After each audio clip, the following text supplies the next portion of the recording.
Taylor. If you don't know who I am, I own the school, and this is about the third or fourth one of these we've done, so I'm getting pretty good at it now. I still forget to check in my earbuds and get those connected, but anyway, we're getting there, slowly but surely. So, but thank you so much for joining us, and happy Memorial Day weekend to everybody. While I'm giving the presentation and telling you what to do, I'd like you all to mute yourselves.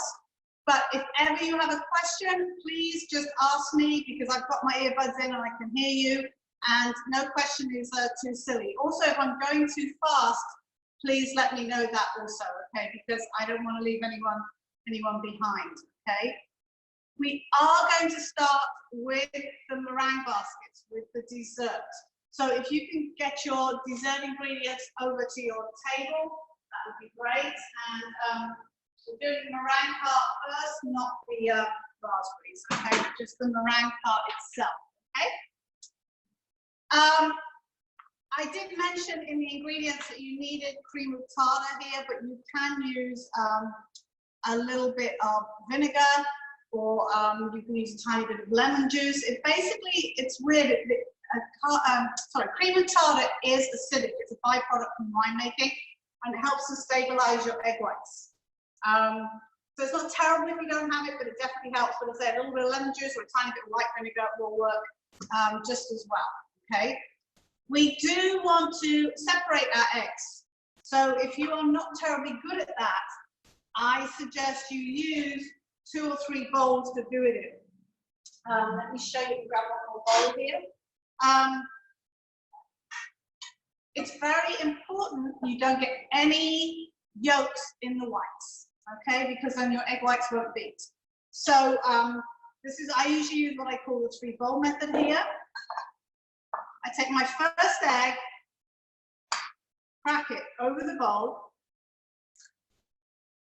lift the top off, and I actually do this and I put the yolk into my hand, into one of my hands, because your hand is softer than the edge of the shell. You use the shell to shell, but sometimes it breaks. So I have an egg yolk in this hand and an egg white in this hand. So I'm going to put an egg yolk in there and an egg white in there. And then I'm going to do the same with each subsequent egg. And what that means is if I've done all my eggs and suddenly the last one, I break it, and either I break the yolk into the whites, or sometimes the yolk is broken when you crack the egg open, I don't have to start all over again. I'm going to throw in one egg because you don't want any yolks in the whites, okay? Once you get good at this, or you feel confident, you really don't need to use the 3-bowl method, but it's definitely safe, particularly if you don't want to stop and scrap by the waist, okay? So, second egg yolk, egg white. My third one. This is going to make a generous, probably actually even going to make about 3 or 4, or maybe even more of our baskets, but I thought we should do a decent amount. So my last egg, crack it open, pour it into my hand, just from one hand to the other, till you've got mostly just your egg. You've got a little bit of white there, don't worry about it, it's not a problem, all right? So you now should have your whites in one bowl, the yolks in another, which you can use for another use another time. It's nice and rich omelets or something, or you can make a mayonnaise with it or something like that. But that's what you need. Everybody got their whites done? Throw my eggshells away. Once you've done that, hopefully if you have an electric mixer, or if you have a hand mixer, you're going to have to work a little bit harder. If you have an electric mixer, you want to have the whisk beater attached, okay? Make sure your bowl is clean, there's nothing else in there. Egg whites do not like to beat. There's any foreign bodies in there. So I'm going to put the egg whites in there.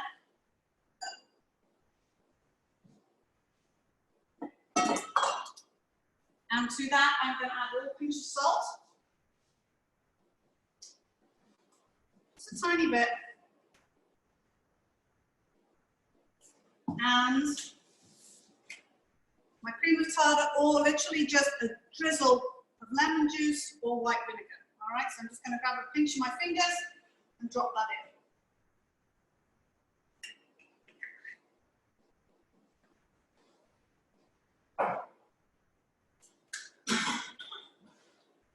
I'm going to slow down a bit because I'm told I'm going a little bit fast. I'm going to take it fairly slowly, all right? Once you've got those in. Hey, Gator. Yeah. Do it in a copper bowl if we have it, or does it not really matter at this point? I'm sorry, what? Do we do it in a copper bowl if we have it, or does it not matter? Copper. No, you can if you have a copper bowl. Yes, you can do it in a copper bowl. You just have to, have you got a copper bowl for your KitchenAid or just a regular copper bowl? Either way is fine. It's just going to take you a little bit longer. So if you, either way, you want to, it would actually help if I plug mine in. It usually works a bit better if I plug it in. There we go. Start fairly low. I'll turn it off for a second while I say it. Start fairly low.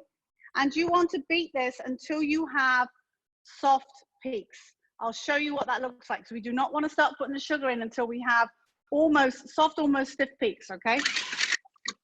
So I'll let it run for a second.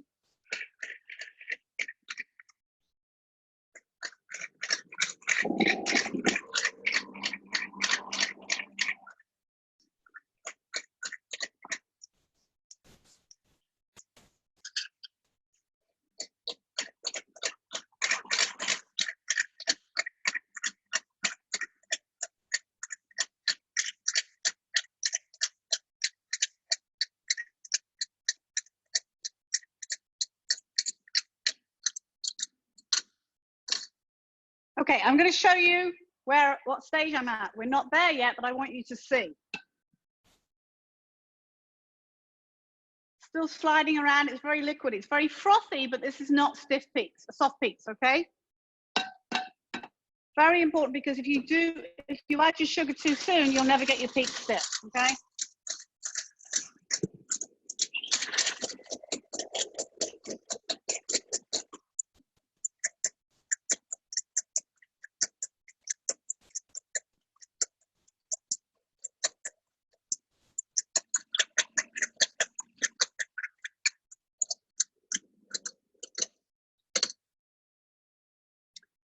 Now, for you, those of you that are doing this by hand, it's going to take quite a bit longer to do this, but I just want to show you what our soft peaks look like.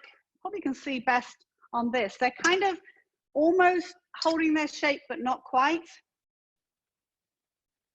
So the cream sort of soft and almost stiff peaks, all right? So it should be, if I stick my finger in, sticks to my finger, okay? So now what you have to do is you're going to very slowly add your sugar. For those of you doing it by hand, how are we doing? Are we getting some stiffness? It does take a lot longer doing it by hand. Anyone need us to wait? No? Too busy mixing. All right, so with your mixer on medium, I want you to add your sugar. Actually, sorry, add your vanilla first. I beg your pardon. Pour your vanilla in. And then you are going to add your sugar a tablespoon at a time.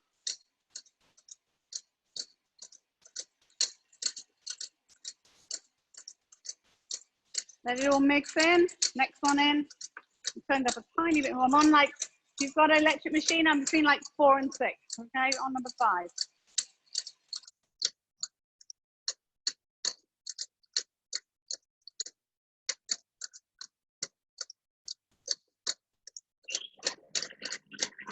A little bit higher. What you'll see is your egg whites will start to get shiny, okay? Should we be using regular sugar or confectioner sugar? No, sorry, regular sugar for this. The confectioner sugar is just at the end for the cream.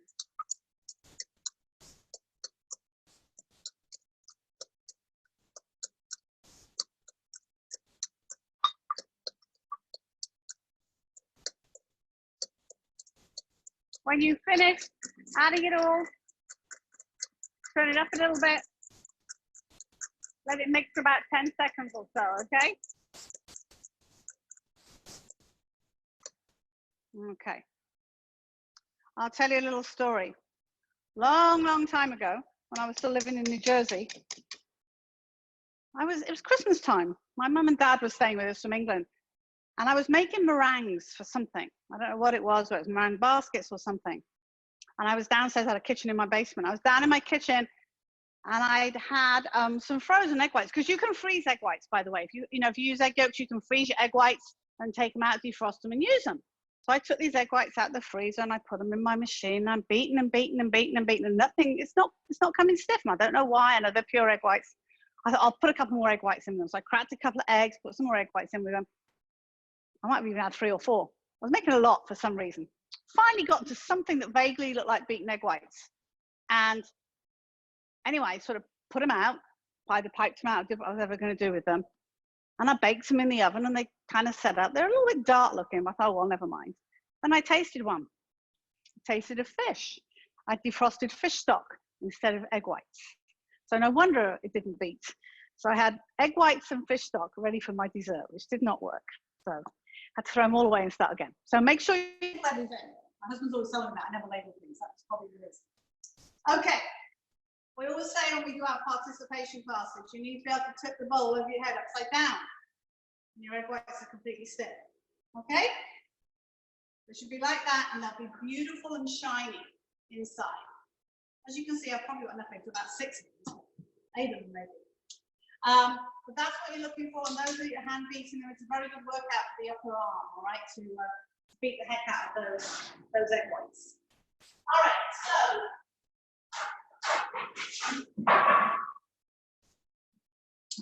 you can do a number of things here to make the baskets you like. You can put your mixture in a piping bag if you wanted to, and type out a very nice sort of creative circle, or you can just make little mounds and make a dip in the middle, which is what I'm going to do. I'm going to grab a spatula. This is a little easier, and in some ways things are nicer. It's a little bit sort of less false, really. I'm going to do like 4 mounds. So I've probably got more here than I really need. I've got a big scoop here. I'm going to pop it on here on my cookie sheet. You want your cookie sheet? You want some parchment on your cookie sheet? Because they will stick. Quite a small cookie sheet there. I may only do 3 on here actually, because I picked a small cookie sheet. Because they will expand a little bit, so you want to make sure that you've got plenty of room. A little bit more to that one.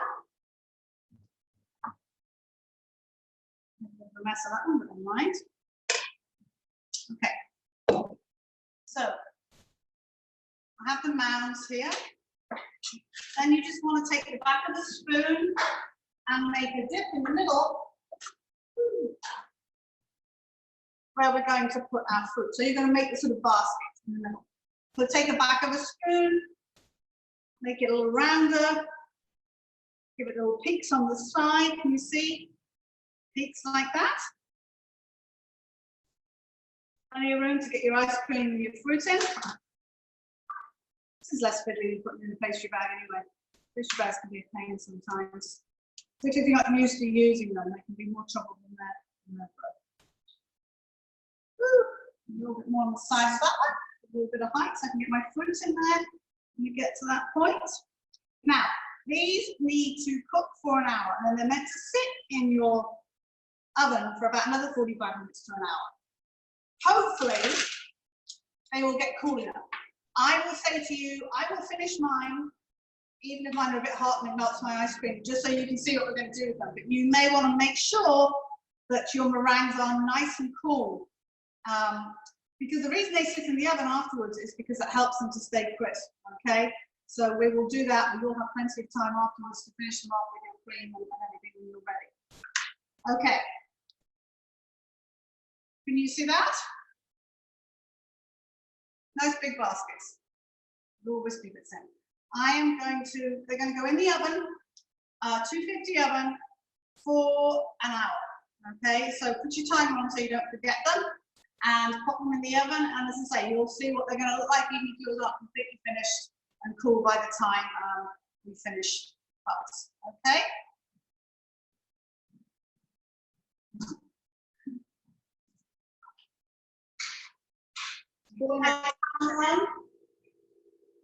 Gaynor, did you say what position in the oven? In the middle. Just right on the middle rack is fine, okay?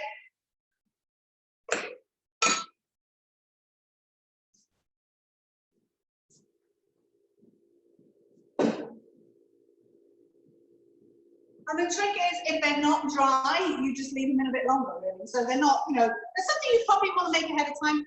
They are also something you could make, like they're great for the summer holiday times, but you really want to make sure if you make them day ahead, put them in a really good airtight rubber container, because they will get soft otherwise. If when you take them out and you're ready to use them, say on Monday for the holidays or something, and they are a little soft, just put your oven back on 250, put them back in for like 10 or 15 minutes, then turn the oven off and just wait till they're crispy again. They will crisp again, but they will soften.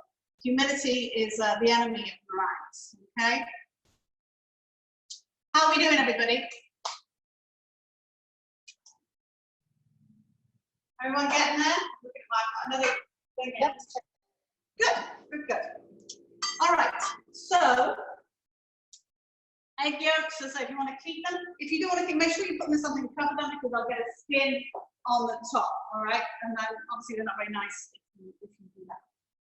Okay, we are going to do the Asian chicken rolls now. We're going to put them together, put them in the fridge, and we'll cook them a little bit later. I think it was Laurie asked me about the substitute. What did you get in the end, Laurie?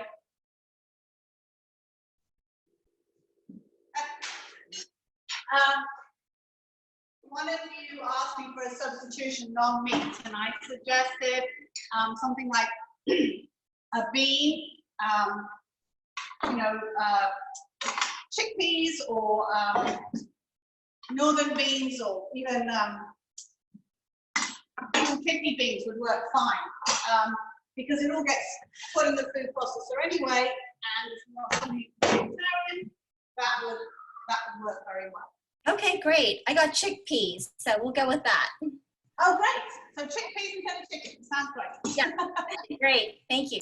Now, you'll see when we get down to about rolling out the pastry. I mean, basically, depends what size pastry you got.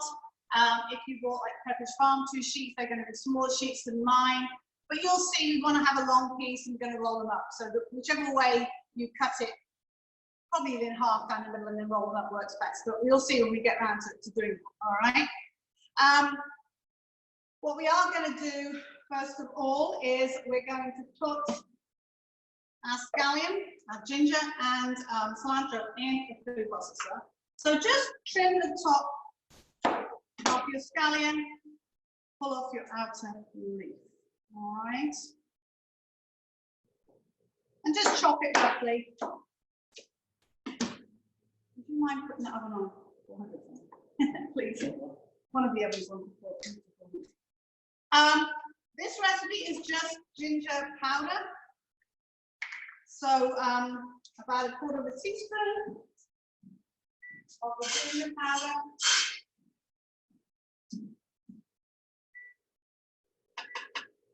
And about 2 tablespoons of cilantro.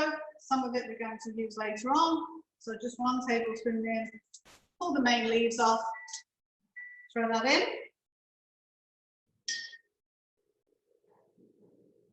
And we're going to chop that nice and fine.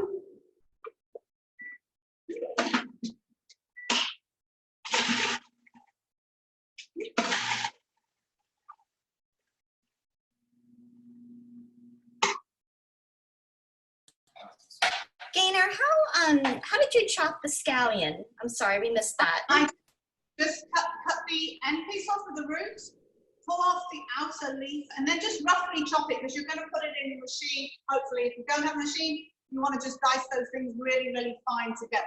All right? Okay, great. I have your exact food processor, so that's what we're using. Okay.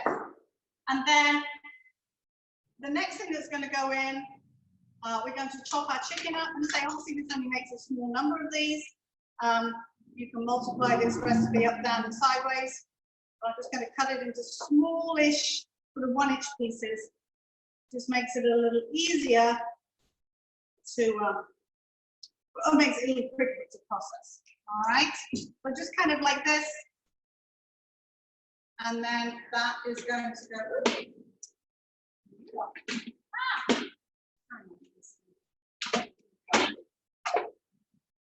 My equipment is very well used. So the chicken is going to go in, and then we're going to add cilantro and my soy sauce. We're going to add 2 teaspoons of cilantro.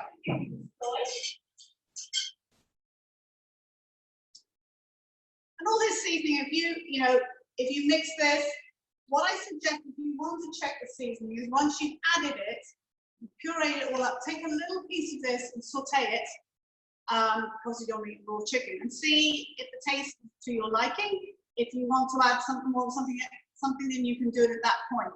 But obviously you don't want to eat it raw. It doesn't taste good raw. A little bit of chili sauce. Mine is not terribly spicy, but I'm going to lecture in because that's what I poured out. Doesn't really matter. And then, so that's my soy, the chicken, and the chili sauce if you have it, or a couple of extra chili flakes if you don't have that Asian sweet chili sauce. Okay. And then what else am I putting in? Where are we? My egg whites. Okay. So this one again, I'm going to separate my egg. This time I'm using my white. This just helps to bind this together. So I'm going to have egg yolks coming out of my ears, aren't I? Really is. So the other ingredients that are going to go in are the egg whites, and then we're going to add the chestnuts. Now, you can put the water chestnuts in now if you wanted to, but what I want to do, I want to puree this, and then we're going to chop the chestnuts small and add those to give it a bit of a crunch, okay? But it's entirely up to you. You can throw them in now if you want to. You kind of want to make like a sausage.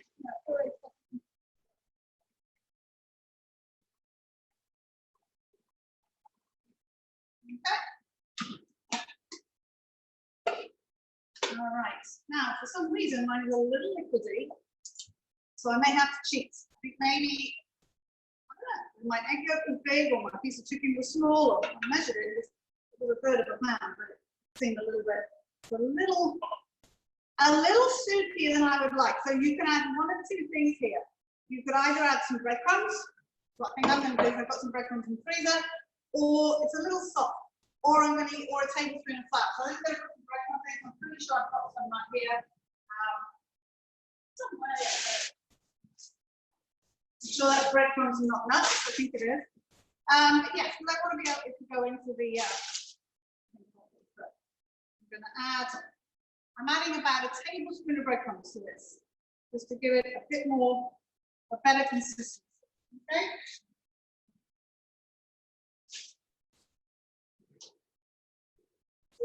Little mix up. There you go. All right. That's a little better. It's got a little bit better consistency now. So,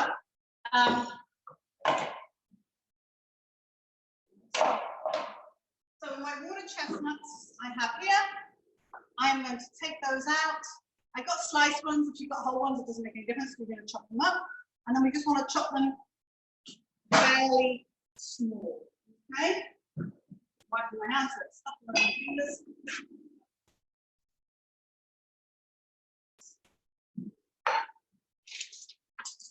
So just take your knife,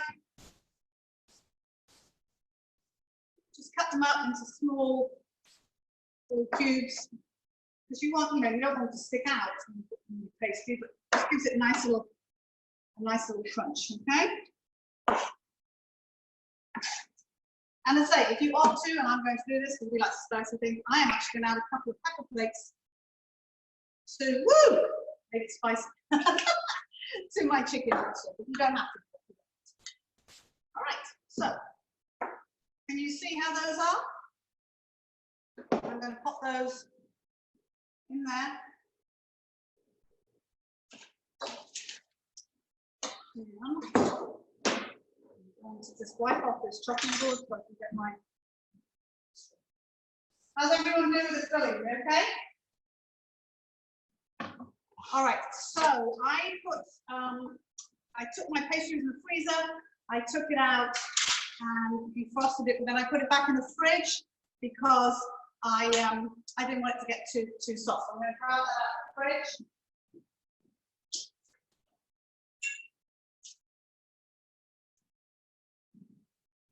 And I'm sure my sheet is probably bigger than yours, but you can just make a little air bubble in there. So mine is this sort of shape already sort of rolled out to the consistency I want. So what I'm going to do, I'm going to cut it in half this way, and I'm probably only going to use half of it because it's quite long, but you'll see it really is up to you how much of it you use, because you're going to make like a sort of sausage over here, and then we're going to roll it up, okay? So I'm going to put it towards you on the strip. Can you see what I mean? And spread it out. That's it, like that. Again, towards you, okay? A little bit off there because it's a little bit, you probably don't want it more than about an inch thick, all right? It's going to be very hard to roll it up. I can do this with only 1 second. And don't go quite to the very end, but go near the end, all right? And then, when you've done that,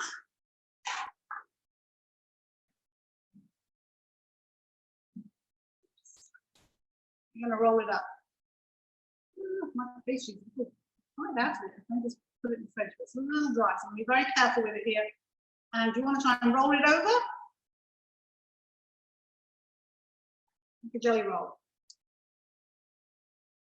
It's a bit, this particular sheet of pastry is not a little dry at one end, but that's okay. All right, so it should look like that. And you may have two shorter ones, it really doesn't matter. You just want enough to be able to roll it over, okay? And then we are going to put it on a cookie sheet.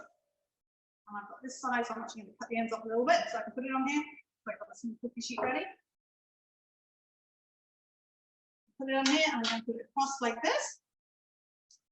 Again, line your cookie sheet. You don't have to, but it makes a whole lot less mess if you line it with something, particularly when you've got a filling in it. It's probably going to ooze out at the end or whatever a little bit. So you want to make sure that it has some room, sorry, has something underneath it so it doesn't dry out. I'm going to pop this piece of pastry back in the fridge, out the way.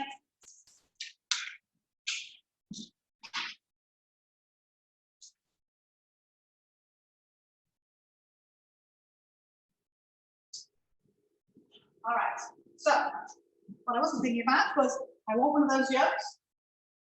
Grab it with my hand, and lay it on top, and a bit of water in there. We're going to glaze the top of it. So you want to use pastry brush, mix it together. You don't have to. You can just do this with milk as well. It doesn't have to be an egg. It can be a whole egg. Could be an egg yolk, egg yolk and water, or just a bit of milk, just to glaze the top. It just looks nicer when it's baked. So we are going to put this in the fridge for now. Try to remember to put it in the oven, and we'll bake it in a little bit when we're ready. But I want to put it in the fridge and have it sitting ready. So one whole piece like that. Okay. All right, get it to the side.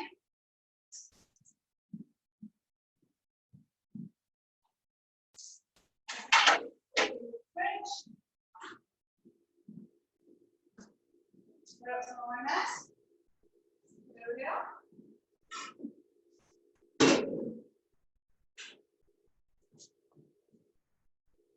Keep my meringues. Seem to have risen. And you can have a quick look at your meringues. They won't collapse or anything, so you should be fine. All right. All right. So get up a little more of this. Put it in the room.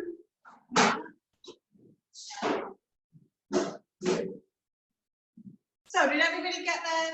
Are we all right? Everyone's rolled up and everything else?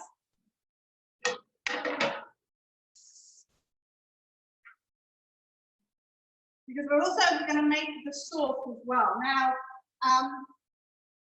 it says cherry jelly. It really doesn't matter. It's going to be a slightly sweetened sauce, so it really doesn't matter.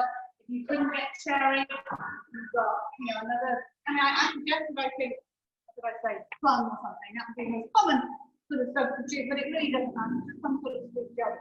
Now, the ingredients for the little dipping sauce is cherry or plum, or whatever you have, a couple of teaspoons of lime, 2 teaspoons of water. Sorry. Ready for the sauce. Moved on without us. Ready. Okay.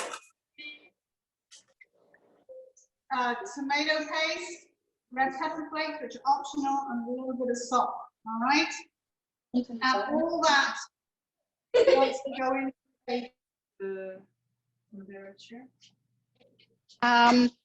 Just right in a saucepan here, like this,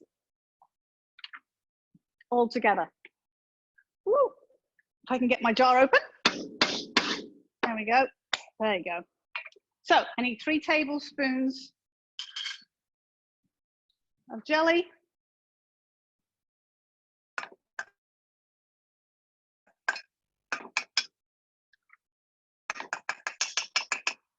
All right. Lime juice. I'm going to cut my lime. Doesn't matter if you've got bottled lime, it's fine. And about 2 teaspoons of lime. I haven't got my juicer here, so I'm just going to do it by hand. But if you've got a juicer, I'm going to guess. It doesn't have to be absolutely exact. Woo! These are tough lines. Should I use a juicer? Oh my goodness! I need to use all my muscles for this. Oh, jeez. I think lime's always really much harder to do than lemons. Right, that's my lime. Hi, I have a question. Yes, yes. I missed the part where the meringue in the oven at 250, but now I need to put the chicken in at 400. What do I do? Oh, no, I don't want the chicken in. Just put the chicken in your fridge. Oh, okay. Missed that part. We're gonna put it in when that comes out. If you only got one oven, all right? Got one oven. Thanks. Yes. So as of now, I have in here my cherry preserve. I have my 2 teaspoons of lime juice, I think, and about 2 teaspoons of water, which I'm going to put in. 2 teaspoons of water. Half a teaspoon of tomato paste.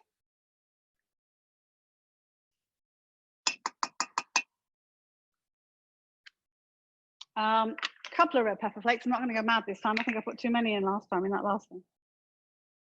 There we go. And I am going to try and squeeze a bit more of that lime. Sometimes doing it with a spoon or a fork helps. Yeah, cool. These are fresh limes. I only bought them today, and they're not very juicy at all. There we go. That's better. That's better. Now we want to heat this gently. All right.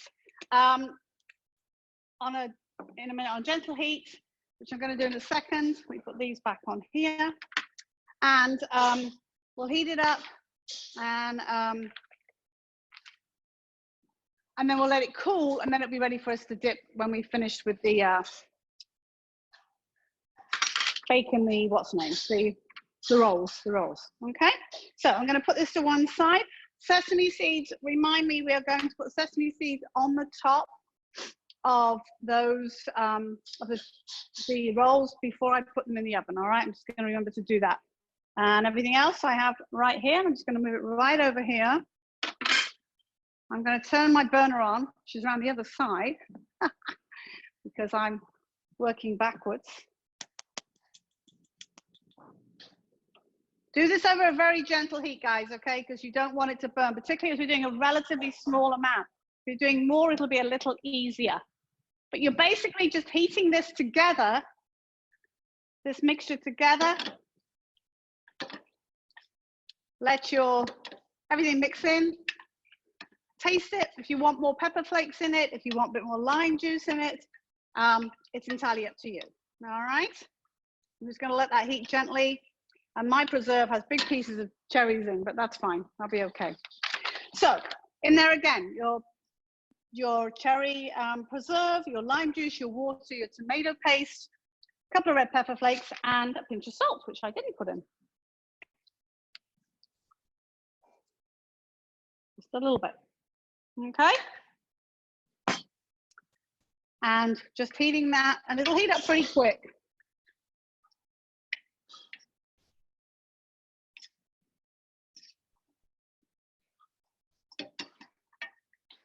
Another thing we have to do, which I didn't do, is, again, this is going to go in your sauce in a minute, chop up the rest of your cilantro. So just do this by hand. Put it in a little bowl to one side, and it can go in there when we're ready to, when that's finished cooking and it's cooled down a bit. Nice and small, all right? You want to do it really small. Put your hand on the front like this of your knife, go backwards and forwards, and you should be able to chop it up nicely. I'm going to stick it in here, and then that will be ready for me when we're ready to serve a sauce. I usually put the sauce in like a little ramekin or something. Now, I have got quite big cherry pieces in here. I can choose, you can choose to serve it with it, or I could just drain them, strain it out if I wanted to. But I think that's, everything's melted. I can't see my tomato paste anymore, so it should be good. So I'm just going to turn it off.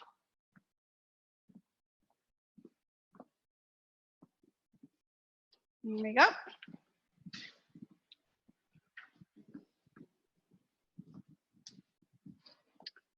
All right, any questions? Everybody good? Speak to me. So that's that done. My raspberry meringues over there. I'll just give everybody a few minutes to catch up and make sure we're all on the same page. Wipe off my chopping board.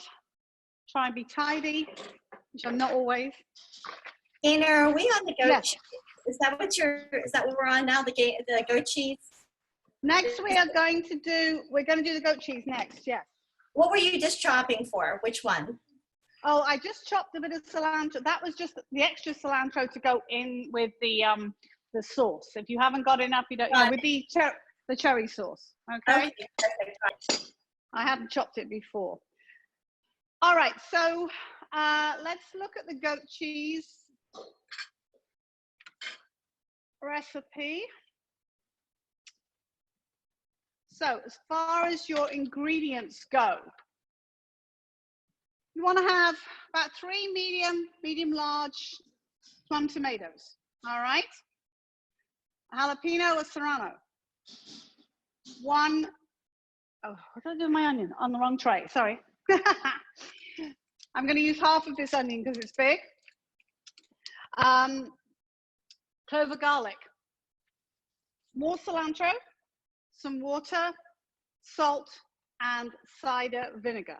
All right, so that's for the first part. The second part is the cheese, and we'll get to that in a second, okay? So what we're going to do, we're going to heat, you need to heat a broiler pan, which, okay, if you only have one oven, if you have a skillet that, like a cast iron skillet that you could cook your, you could grill or broil your tomatoes in, you can definitely use that. That will work as well, okay? So if if you've only got the one oven, you can do that. Just put them in put a tiny bit of oil in your skillet, just a teeny bit, and then put your tomatoes in and leave them whole, and your pepper, and you're going to turn them around until they're soft and they're sort of charcoaled on the outside. So that'll work a little quicker than putting them in the oven, but in the oven you don't have to worry, under the boil you don't have to worry quite so much about watching them, but you can see them pretty well, obviously. You just got to keep checking. So I have my broiler pan down here.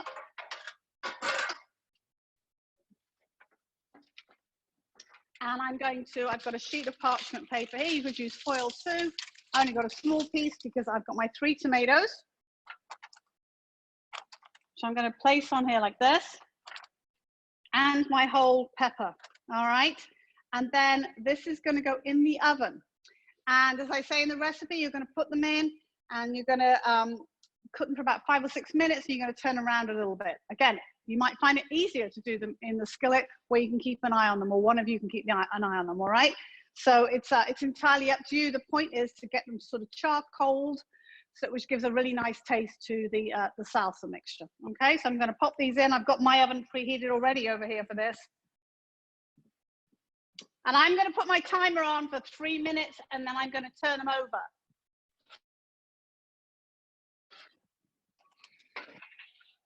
So I'll put it on timer. Because I don't want them to burn. All right. So again, the idea is to get them charcoal. Now, I have a medium-sized onion here.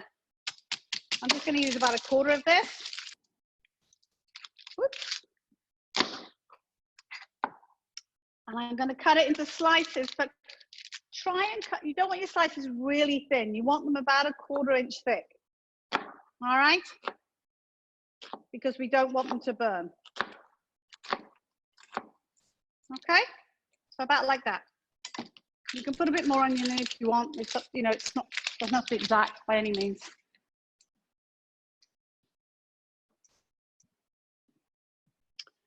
So that's our onion ready for the next stage.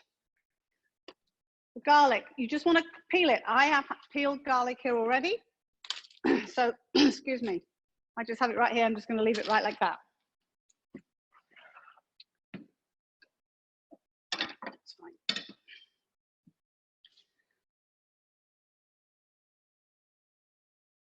Now our onion and garlic, once this is cooked, the onion and garlic, we're going to turn the temperature down to 425 and we're going to roast the onion and garlic. So the same thing, you can do this in the skillet.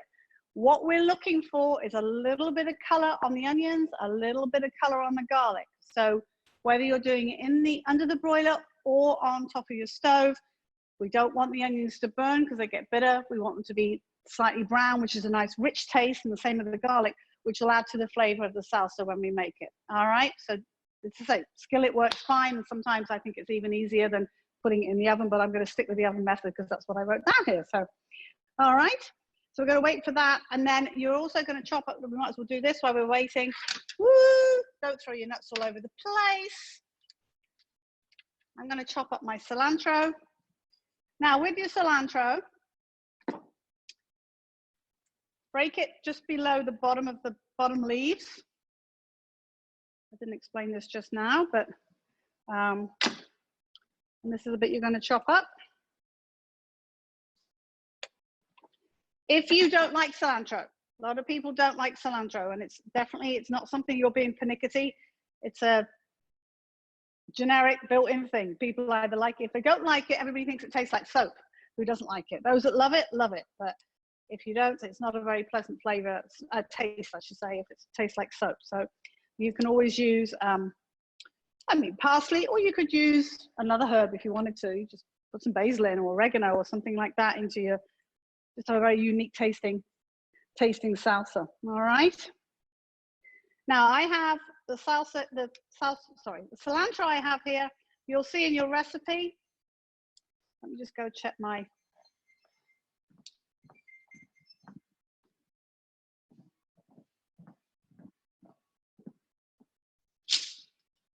I'm going to use tongs to turn them over. Ooh, my paper's burning, but that's okay as long as my tomatoes aren't. That's great. Getting a little color. Put them back under. Another 3 minutes. There we go.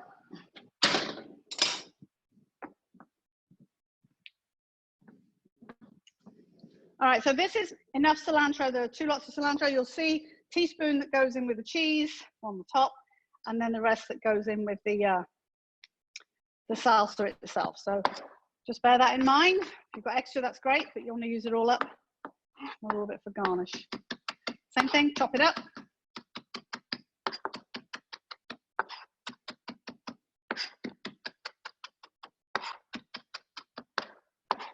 As far as a container to cook this in, I'm going to use actually a Pyrex pie dish. Something like this, something Pyrexy, or ceramic would be good rather than metal because of the acid in the tomatoes. You don't want to use anything metal. All right. All right, so that's that. Put that to one side. Get rid of these. Oops. So I'm going to wait for that to come out, and then I'm going to put these in. I'm going to turn the heat down and put those in. What we're going to do is we're going to take the tomatoes out. We're going to put those and the jalapenos in the food processor. So you may want to go and wash your food processor out if you only have one bowl. I luckily have two, so I'm okay, but you might want to take advantage right now and do that. I do need the blade, please, the one you... I got one blade. Oops. There we go.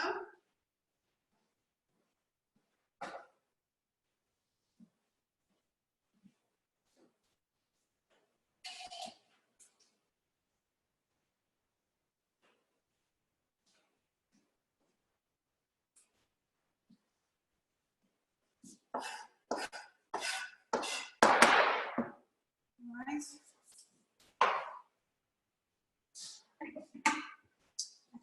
I think I'm going to do my own little skillet rather than for the ease of you to see what we're doing. I do that. So I'm going to put them a tiny bit of oil, just a drizzle of oil, and I'm going to brown them in here rather than putting them back in the oven because it'll steam a little bit. Just turn that on for me, thank you.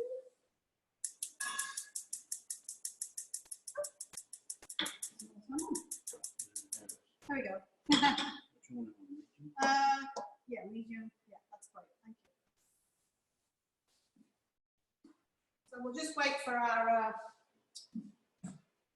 tomatoes not to come out of the oven. Oh, I'm dropping.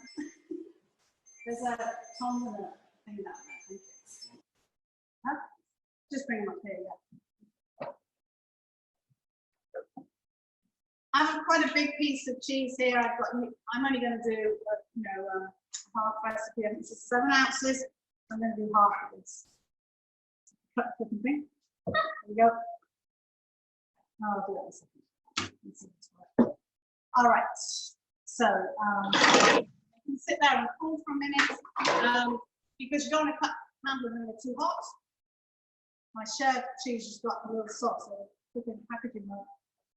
Cut. Okay. There we go. All right.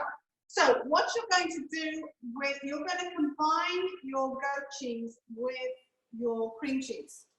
So we can do that while we're waiting for the tomatoes to soften. You can get the darn thing apart. I have to turn the timer. Oh well, never mind. No, I'm okay. All right, I have to squeeze mine out. It's gone really soft. Like a big white sausage, don't I? Okay, so that's my 3.5 ounces. This is my tablespoon and a half of my cream cheese. We want to mix that together. I'm going to grab a fork to do that with.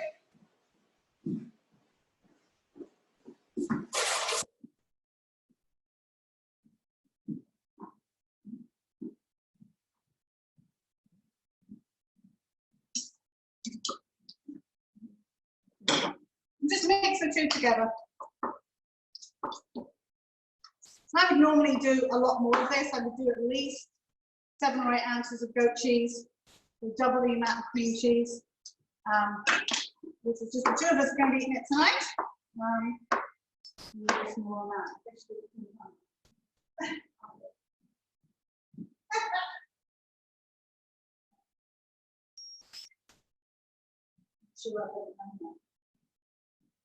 So just make sure it's well combined, all right, together, the cream cheese and your goat cheese.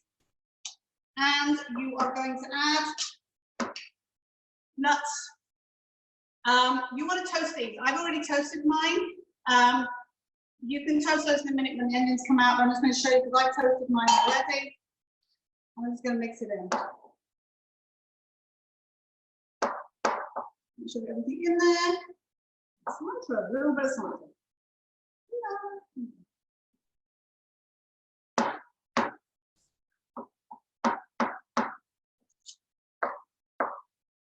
All right.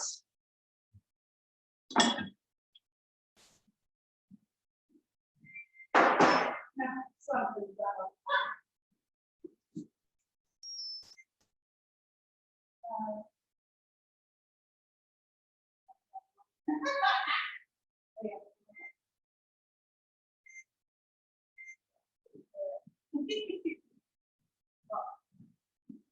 Coming out. Yes. I tell you, I've got these earbud things, and I bought things to go around my ears, and I still can't remember. It's still got Ears or something, but never mind. All right, so let's see how our onions and garlic are doing. Taking a bit of time, but that's okay. So with your cheese mixture, ideally use a spatula if you have one, or a wooden spoon. Would you grab me another spatula, do you mind? And we're going to make a mound of it in the middle of here. All right. Like a sort of disc, really, not a mound. So take your cheese, get all of it out at once if you can. Pop it into your cooking dish or whatever you're going to use. Scrape the rest out if you have a bit more, like that. Flatten it out a bit. I'm going to use my fingers and make a sort of round disc shape. All right, like that. That's pretty good. Leave that sitting there for a minute. Put this to one side. Everybody okay? Hopefully. All right, so let's have a look. All right, so I have a little bit of color on my garlic and a little bit of color on my onions. So I'm going to take my jalapeno. All I want you to take off is just the stalk. Don't cut it off or pull it off if it will come off. Leave the seeds and everything. Throw it in your food processor with your onion and garlic. Okay? Turn it off, please. Once it's brown enough, do that, and then you want to puree it. Make sure that jalapeno gets nice and small, okay? You may, if you don't, as I say, if we haven't got a huge amount, you may want to stop halfway through. Woo, the fumes from that jalapeno, woohoo!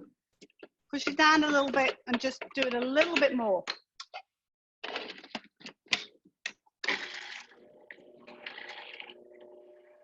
All right, and this is going to go in a bowl. I've got a clean bowl. Yes, I do.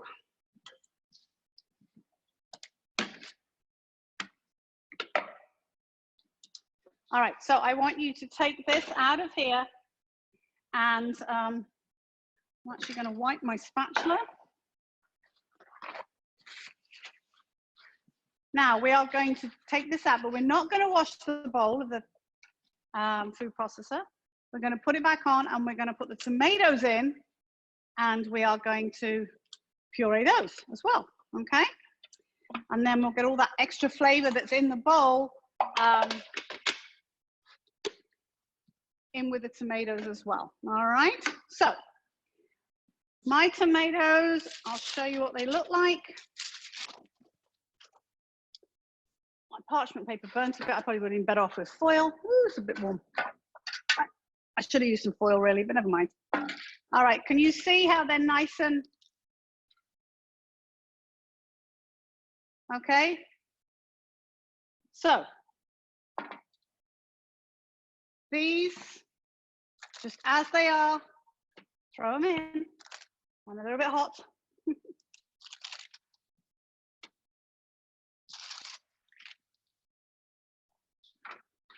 Put this away.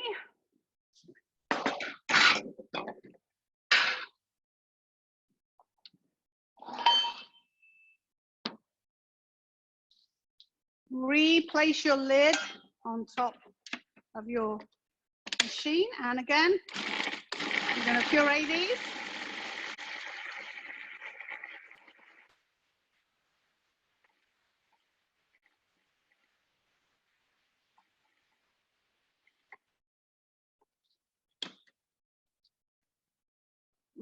They should have that sort of roasted, toasted tomato taste, okay? Smell, I should say. All right, so pour that in with your onions. Now, if your mixture's a little thick, you can add a little water to it. Mine is not, mine's fine. Mine's a good sort of salsa consistency, but it really depends on your tomatoes. All right, so a little bit of salt, the rest of that chopped up cilantro. All right, we're gonna mix it together. Tiny bit of pepper in there as well.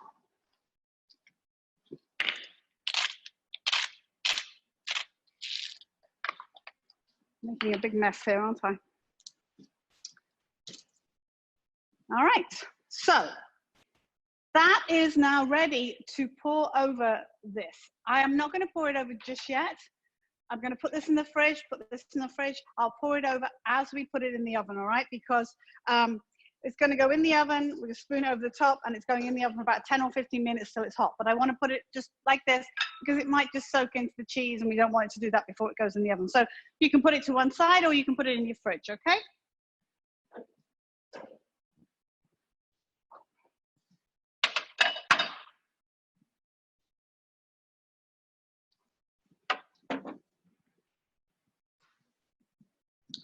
All right, how's everyone doing? Very quiet. That means you're working hard. I'm going to look on here and see if I can see what you guys are all doing. Oh, I can see someone drinking. That's Brendan. Hi, Brendan. Could have guessed it'd be you. I don't think our onions are going to be done for 10 minutes, so yeah. Oh, that's all right. Okay, that's all right. We'll take a little break for a minute. So how are you guys? Haven't seen you for ages. I still got pate in the fridge waiting for you guys. Oh, I was hoping you got rid of it. No. Brandon Brendan and Jordan have been doing a techniques class with me, and we made pate 9 weeks ago. And here it is. Oh Just my good. I'm saving it all for you, Jordan. Yes. Great. We'll get to it one day. We'll get to it one day. I'm keeping it specially just for you. So, all right. Is anyone else waiting for the tomatoes as well? I'm going to check my time on my brand and see how that is doing.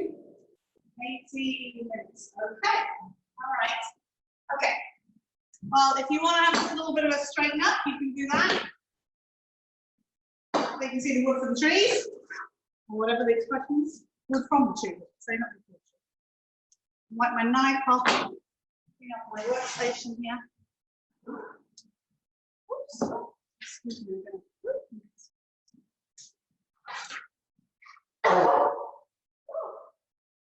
Still wash my hands.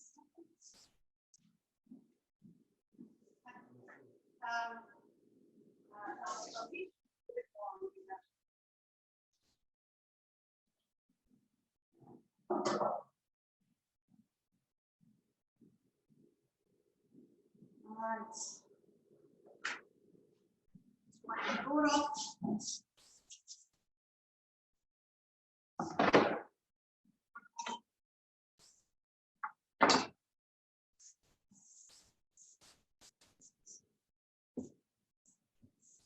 You guys want a wine break? You're more than welcome. Or a beer break, whatever it is.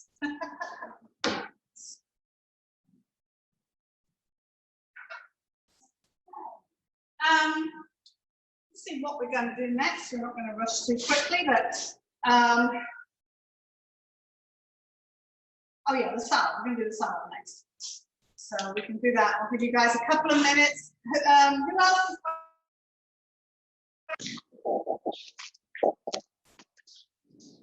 No? Okay. I'm going to fill up. What you might want to do is fill a medium-sized pot 2/3 full with water and bring it to a boil and put like a teaspoon of salt in it. We can always turn it down. This is going to be for our fettuccine.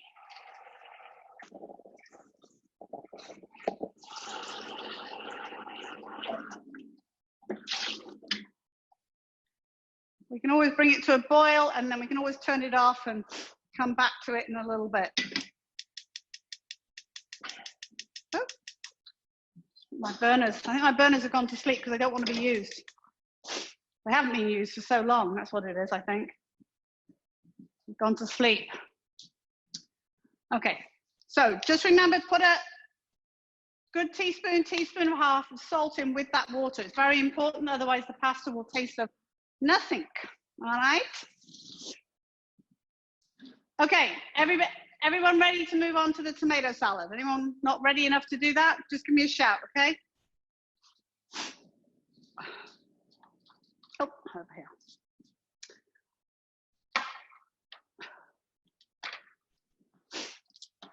Now again, if you're doing a small amount of this, you can make it in whatever you like. I've decided, again, I'm going to use another pie dish for this because it's just kind of easy and it will be a good shape for that. I do apologize about the shallot. When I looked yesterday, I thought, oh, you know, shallot's on the list. So that's why you all got the extra email, but an onion will work fine too. It's fine. So with our shallots, oh, look, I got a special gift. Cheers, everybody.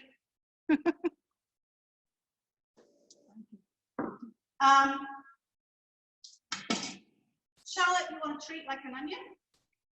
It is in the onion family after all. And we want to try and keep the root end on if you can. Peel off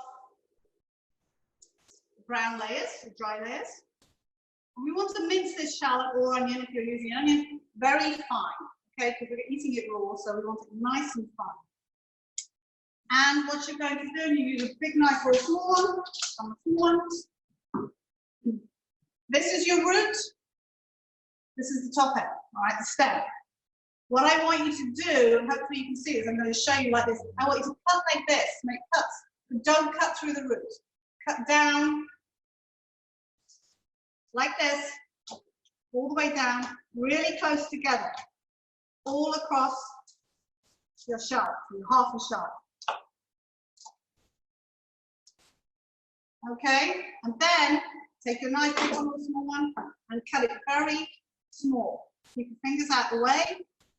Use, like, see the rocking motion I'm using? Piston, I say it is, because sort of you're going like this, like a piston. That's the safest way to do that because you're less likely to affect yourself. So it's nice. You see how nice and small it is? And now I'm going to do half. Mine was actually a shallot that was in, you know, sometimes they come with like 2 bulbs, 2 pieces. And that's how mine was. It's almost like 2 shallots together.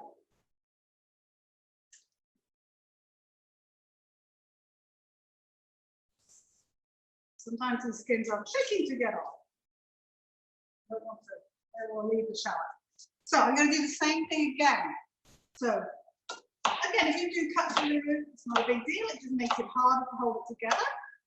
Keeping it intact means that you have a bit more control over actually cutting the whole thing. So again, I'm going to do a little tiny, tiny cuts, slices. So I end up with nice, tiny, tiny bits of shallot. Okay? Just go back as far as you feel comfortable. If you've got some lumpy bits at the end, which I seem to have, the bit fell out, and just chop it up a bit more. Okay? So it should all be nice and small pieces. Okay, so tomatoes. Nothing too much to do to these. We're just going to slice them. I think I spoke, say how to slice them on here. Yeah, half-inch slices. So not really skinny, because we're going to lay it out and I think we'll be able to pick it up. So about half-inch slices. My half-inch is a little bit off, but more. Of course, this would be perfect in the middle of the summer. Tomatoes are getting better, but they're not at their best right now. They will be soon. And just, you know, whatever you do, on a plate, a bowl, whatever it is, arrange them. I should just do them in rounds. I'm going to leave that little piece so we need it.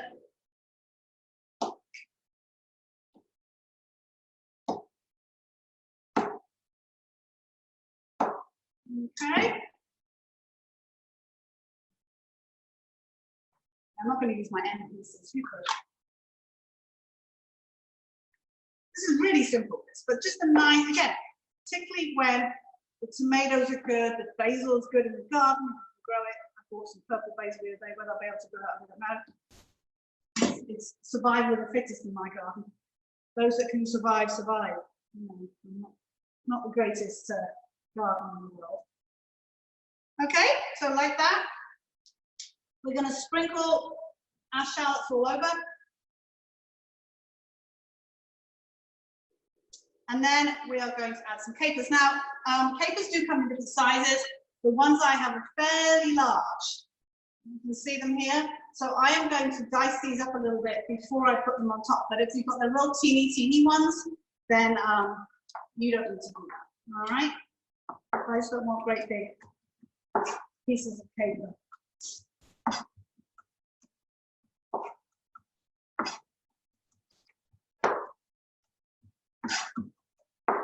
All right, so diced up, sprinkle all over. Again, when you've got good tomatoes, you know, when they are really good, these look fairly nice. So they smell. And then our basil, you can put this on however you like, and you can tear it up in pieces. That's what I usually do, just to make it sort of look a little rustic, and put on as much as you like, really. It's up to you. I say 6 leaves, but you know, it doesn't have to be 6 leaves. If you like more, you can put more on. If you've got less, put less on. All right, there's a big bit there. Cut that up a bit more. All right, and then the dressing, I know I'm working backwards, but I wanted to get those cut up. Our dressing has red wine vinegar, and oh my gosh, my shallots are meant to go in the dressing. Well, never mind. I got carried away with my shallots. It doesn't. We'll make the dressing all put on top. All right, so we're going to do vinegar, salt, sugar, and a bowl, and we're going to add oil to it. Now, red wine vinegar is great. You could use balsamic. The only thing is with the balsamic on the tomatoes, it tends to discolor the tomatoes, I think, a bit. So although I love balsamic vinegar, I don't necessarily want to use it on nice fresh tomatoes. Okay. So we are going to put. I'm going to find a tablespoon. This one.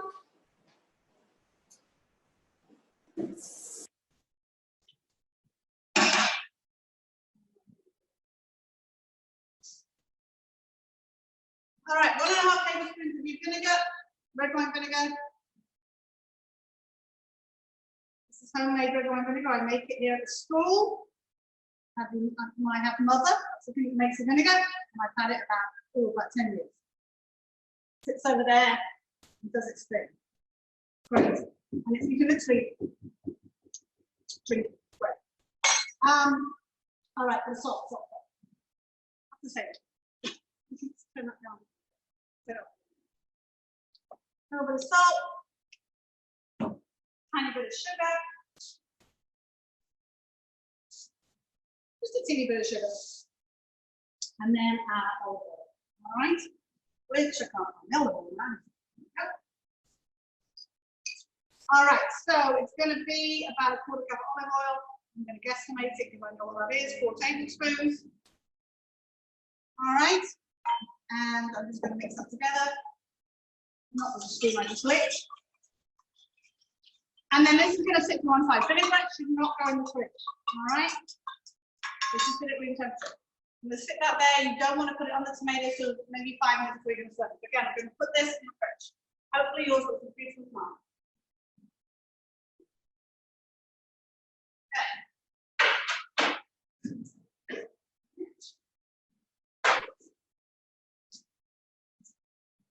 All right. Everybody okay? Tell me I go too fast. Any questions, anybody?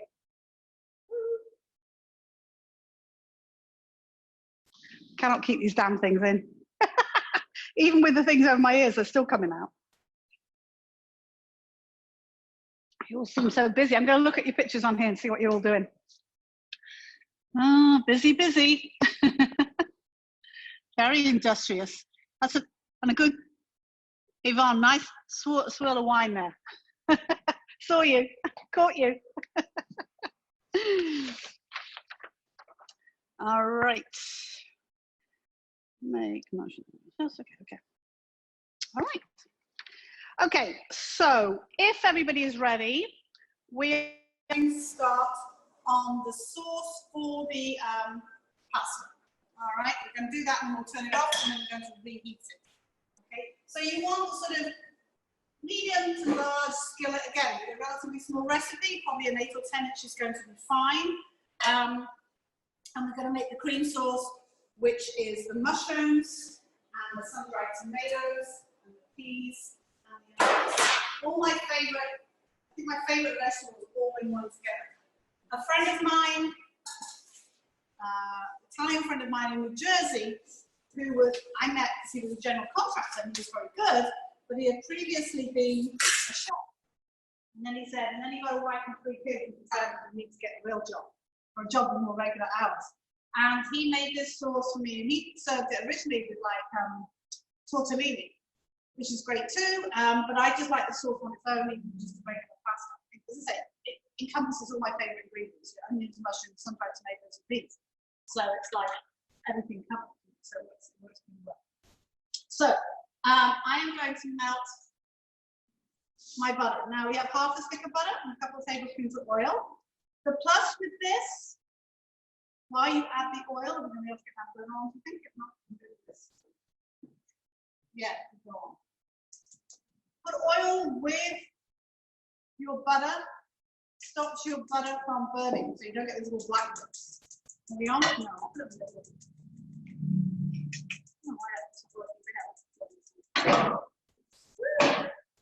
Too many burners and I don't like it. It's just in here. Yeah, I think my stovetop's gone on vacation. He likes his extended holiday. You want to know? So butter and oil together so your butter doesn't burn. Doesn't have to be olive oil, it can be any sort of oil. It will stop the butter from burning, which you don't want. You don't want those little black bits or it saw the lighter and ran away. Okay, so melt the butter, melt the oil. While we're doing that, I'm going to cut my onion, 2 thin slices of onion quartered. Okay, so I'm going to do long slices of onion. All right, I'll say long slices, lengthwise. 1, 2. I'm going to cut them in like 3 or 4 pieces. We'll cut the ends off first. All right. The sauce is also good because you can make it ahead of time. You can refrigerate it. I wouldn't. Well, if you wanted to freeze it, you could. But I would freeze it before you put the cream in, because cream doesn't do well when you freeze it. Okay. While that's heating up, we do want to chop our mushrooms. Now, with mushrooms, ideally you don't want to wash them. You should just wipe them with a damp cloth. All right? Because they are very, very porous. They are very porous and they'll just suck up more water. So just give them a good wipe. Up to you whether you use the stems or not. I usually trim the stems down and leave the rest. Good wipe like that. Good wipe. And then trim the ends and then cut them. All right.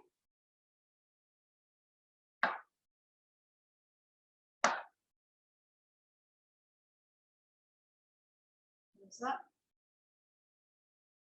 I got my sun-dried tomatoes are already in like julienne strips, which is great.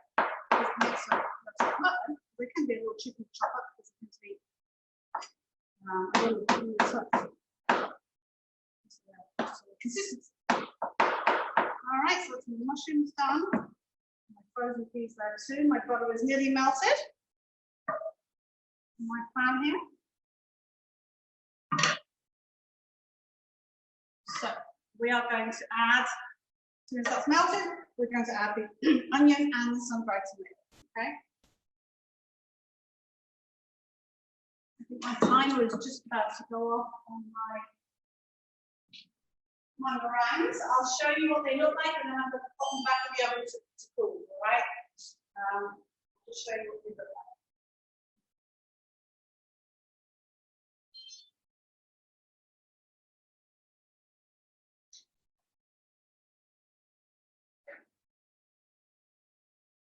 They will have a little bit of colour, tiny bit, all right?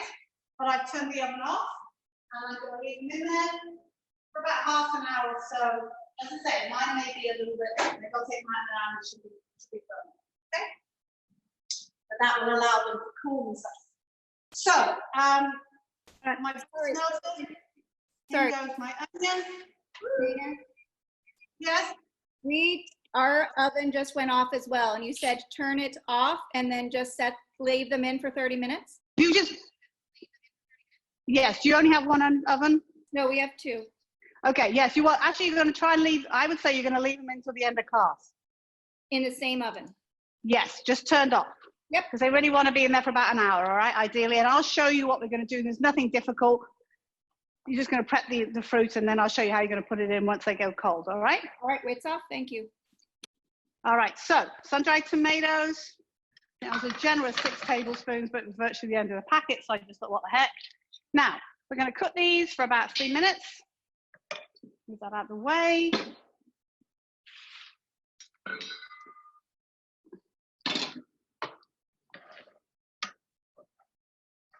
Has anyone ever tried to do their own sun-dried tomatoes?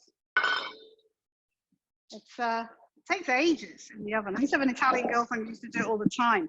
I've tried, and they are nice, but oh, it takes forever. I think cooking meringues takes a long time. Cooking sun-dried tomato, making your tomatoes sun-dried, it's really difficult.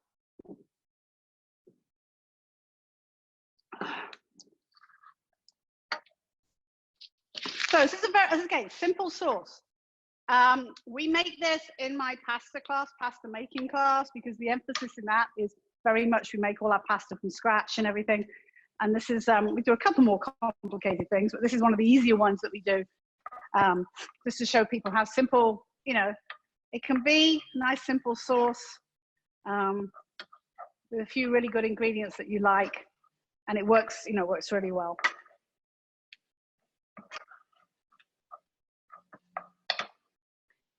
Put my mushrooms in there for a second. So my mushrooms are going to go in afterwards. They're going to cook for 3 more minutes once the mushrooms go in.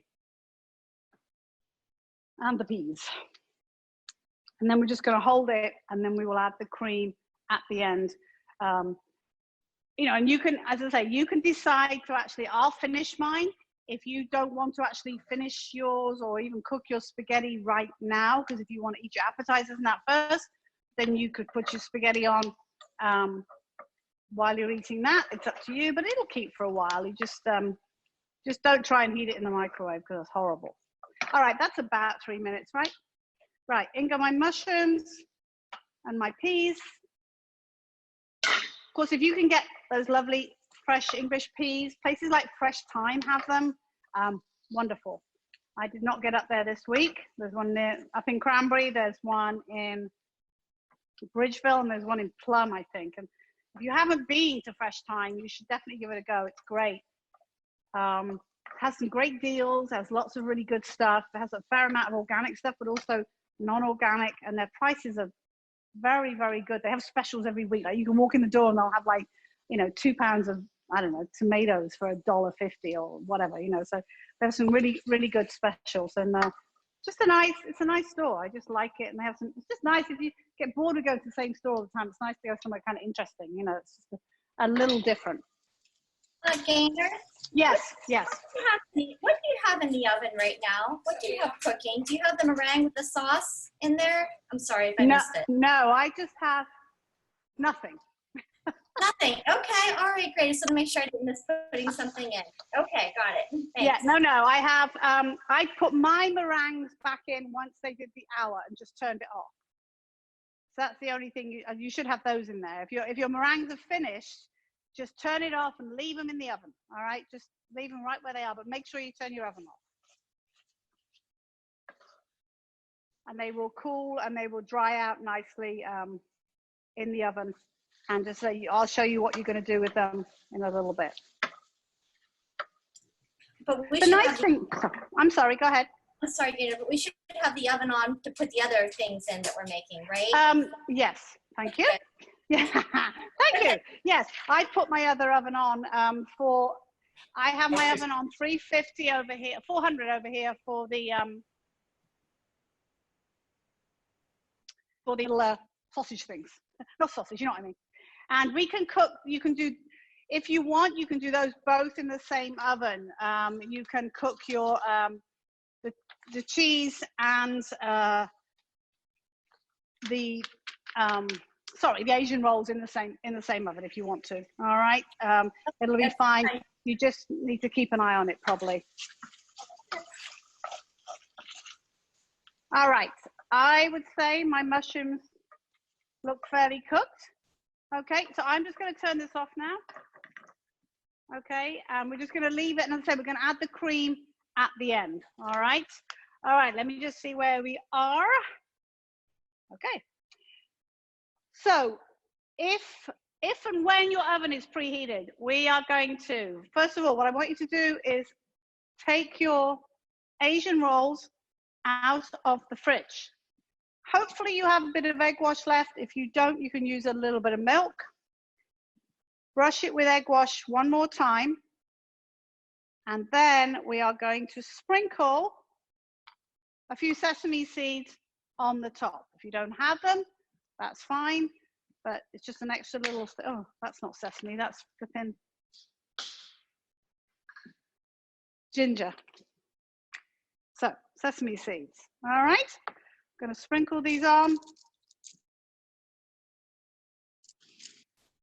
All down like that. All right, so that's ready to go in the oven. And then with your cheese and your salsa,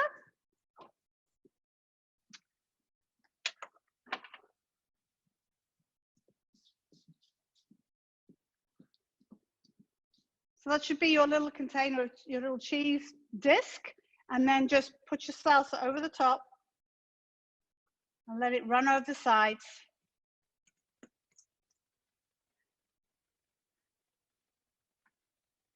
And these can both go in the oven together.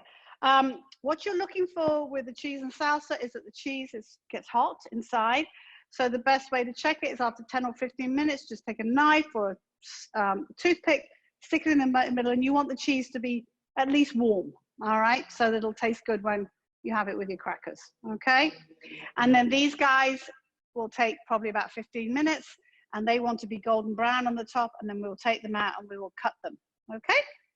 So I am going to slide both of these in. I'm going to set my timer for 15 minutes, but I'm going to check my cheese a little sooner. In the middle of the oven, guys, should be perfect for both of these.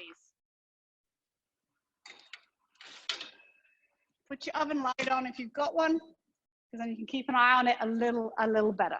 All right? Everybody okay? No news is good news, my mother always used to say.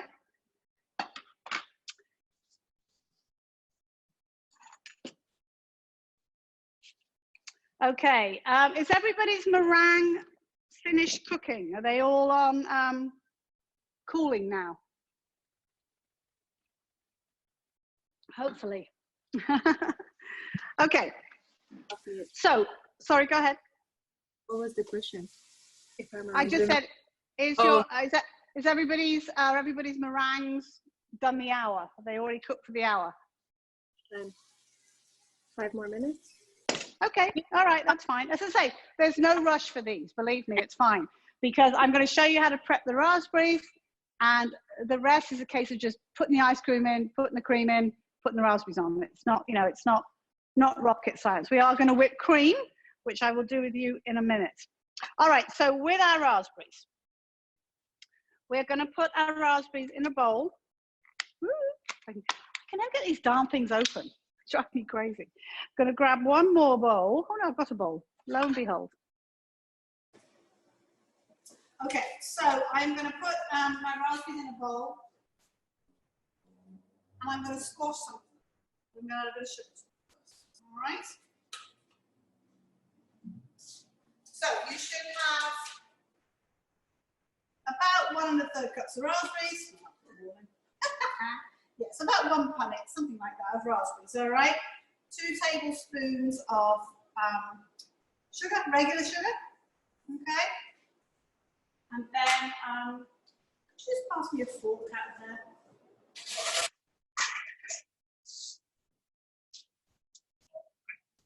So what I want you to do is we're going to press a few of the raspberries. We're going to squish a few of them, all right? Not all of them, just a few of them. And then mix them with that lovely sugar.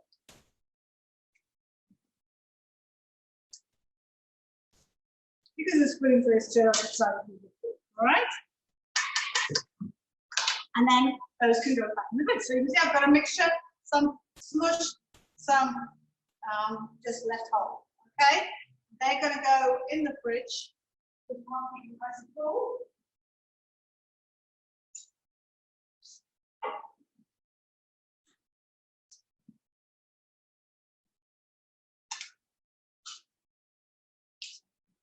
Sugar.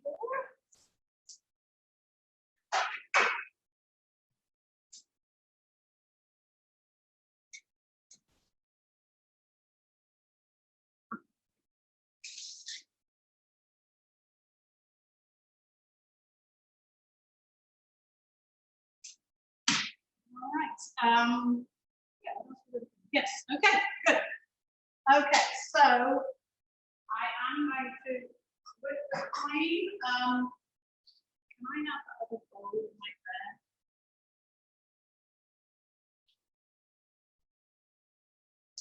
Again, you can whip your cream by hand. You can do it in the electric mixer. I'm hoping that the amount I'm doing is going to fit in this mixer because I'm going to do this amount. Also, I may end up doing it by hand. When you sweeten whipped cream, you want to use confection sugar. Some of you ask about confection sugars now. It wasn't necessary for the egg whites, but it is for cream because granulated sugar tends to weep into the cream, which sounds disgusting, I know. You just need it basically melts into the cream, and you don't want that to happen. Oh, I also put my cream in the fridge because if I'm heating it, I don't want it to be at room temperature because then I may end up with butter, which we do not want. Okay? So I'm going to say let's give my half cup. Hey, Gaynor. As opposed to confectioner's sugar, is there another kind of sugar? We have powdered sugar, granular sugar. Powdered sugar. Is that the same thing? Yes, the powdered sugar is going in with your cream in a second once we've beaten. Oh, perfect. Okay, got it. All right. It's funny because it's icing sugar, confectioner's sugar, powdered sugar. In England, it's called icing sugar, and here it gets called powdered sugar or confectioner's sugar. So it's like, you know, a little confusing. So, but you do want to, beat your cream first before you put your sugar in. All right. Otherwise, again, a bit like the egg white, it won't go stiff. Woo! Don't do it high like that because it goes all over the place. Start it fairly low. And we want it stiffly beaten. All right.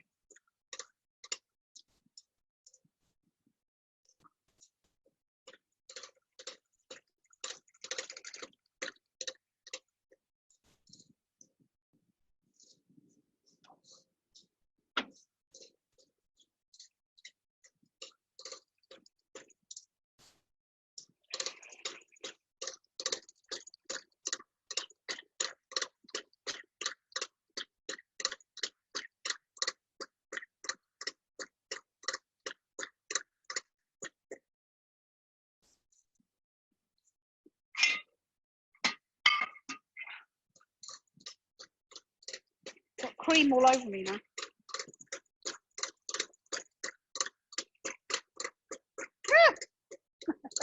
Jumping. Add to beat to mine as well. You can add color, but who cares? You cut out there. I didn't hear what you said. Sorry?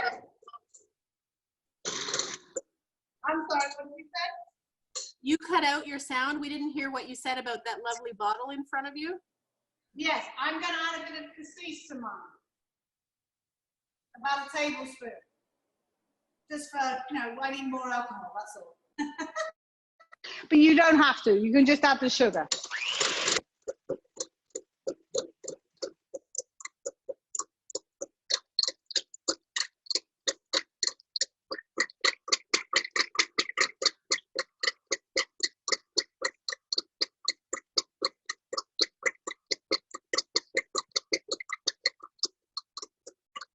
Once it gets stiff, keep it on low to medium, and then a bit like we did the egg whites, just slowly drizzle your confectioner's powdered sugar into it, okay? And as I say, if you're going to do, make sure it's fully mixed. But don't over mix it because you're going to make butter, all right, and taste horrible. And then I'm going to put like about a tablespoon of my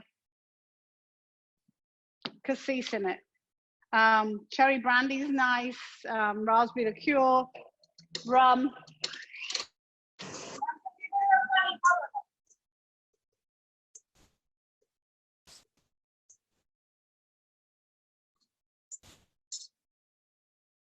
All right.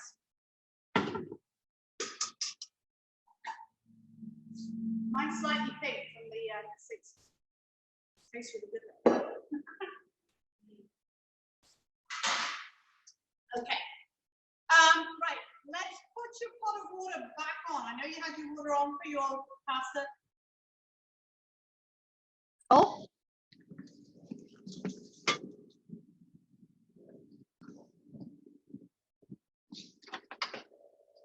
I am going to pull these little guys out. Hopefully they're going to be drying up. As I said, this a bit, I'm going to let them sit for a minute, and then I'm going to show you how we fill them. But they're they may be a little crumbly. But there's my cream. Normally I would put this back in the fridge, but as I'm going to use it in a few minutes, we really don't need to. So we're going to cook our pasta. I have a pound of fettuccine here. I'm going to use about half. Make sure your water. I did put salt in there, didn't I? Sure, I put salt in. I'm going to drop my salt in my thing. Make sure you put salt in your. I don't think I did actually. There's nothing worse. We used to be on to a pool. We used to bring pasta pool, and there was never any salt in the pasta. It drives me insane. I'm not very fussy, and I'm not a food snob. I'm definitely a food snob about people not putting salt in it. It drives me nuts. Salt, using the right amount of salt brings out flavor. It doesn't make things salty. If you add too much, it's salty, which I do that sometimes too. But if you add the right amount, it brings out the flavor, and you don't need to add other ingredients to it to make it taste good. So we'll let that come to a boil. Another glass of sugar wine. Everybody doing okay? You're not too exhausted, I hope. Someone said last week, oh my God, I was so worn out when we finished. It was actually my daughter because she joined us. And she said her boyfriend was, she was going to do it this week. She said her boyfriend was shattered after doing it last week because she made him work so hard. I don't know. These young guys, you know, sometimes. No, he's a good sport. Good sport.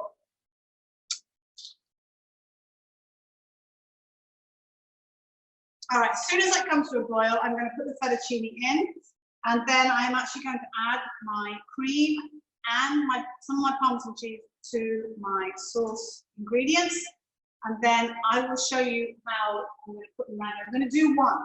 They're a bit warm, so I'm afraid my ice cream might melt, but we won't worry about that. Dan, my husband, will eat it, but it's melted ice cream or not, right? You won't know. I'm going to eat a good one later. I'll let one get hot.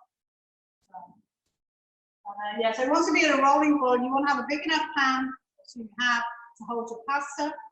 Yeah, and then just cook it till it's done. All right. Any questions? Come on, you guys have been very quiet. Test my knowledge or something.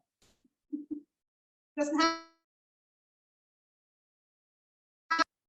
See, every time I do this, they suddenly turn on and then they turn off again. Hopeless. I must have the weirdest shaped ears, huh? No, when I touch them, it actually comes on. Yeah. I bought the things, which are, yeah, $150. Then I buy the little things to go in my ears to keep them in, and I still can't keep the damn things in my ears. So I don't know. I must have funny ears or something. I supposedly have very small, narrow ear canals. My doctor told me the other day because I have blocked ear. So I've obviously got funny ears, but I'm sure you don't want to hear about that. So is anyone doing anything exciting for Memorial Day? I can't believe it doesn't feel like a holiday at all, does it? We've been on holiday for too long, really. But anyone doing anything fun? We were just too busy cooking. I hope you guys can hear me. I don't think you can hear me. Can you hear me? Nod your head. Oh, good. Yeah. Brandon. Oh, good. I feel like I'm here on my own. No, I'm kidding. Now I've got to have me all together. We're just playing catch up. Oh, okay, that's all right. That's okay. I know. I try to go slow, but I'm just used to being very organized. So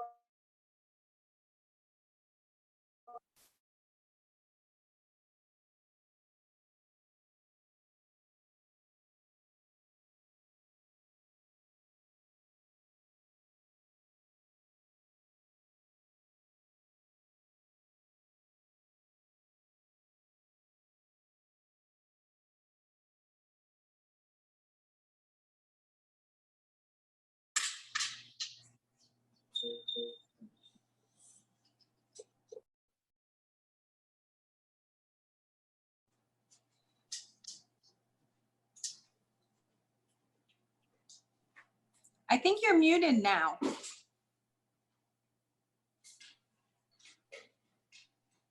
Loco, come.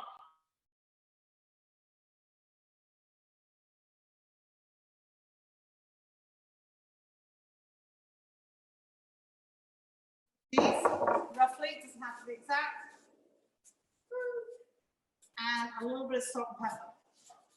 And I'm just going to let this heat through, and then I'll turn it off again, and then I'll turn it back on when we're ready to eat ours. All right. So a little bit of pepper. Tiny bit of salt.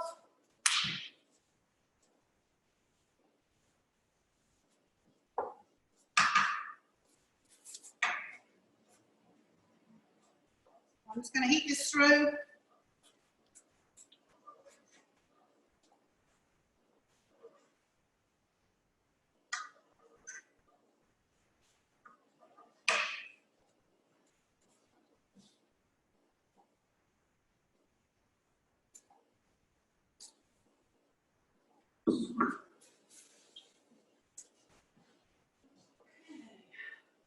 Very good, very good.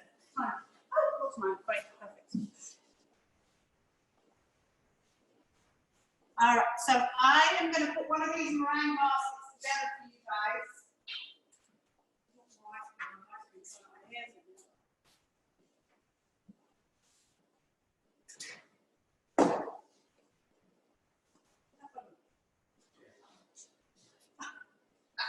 Confinement, lots of meringue. All right, so I have ice cream. Get the lid off. Woo. And I have cream. And I have the raspberry, which should be out of the fridge.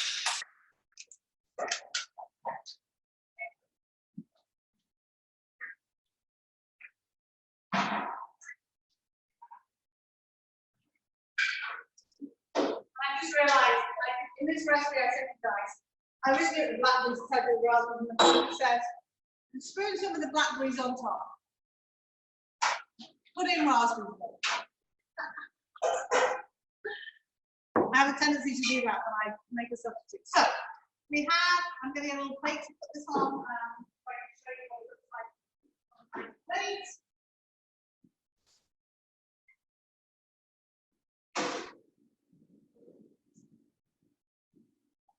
What you may find when you take these off is that you do have to sort of, you want to gently peel the parchment paper away from it, okay? So I'm going to do a scoop of ice cream. Oh my gosh, this is. Ooh, I'm going to do a job with an ice cream. Not a very big scoop, but never mind. Scoop of ice cream.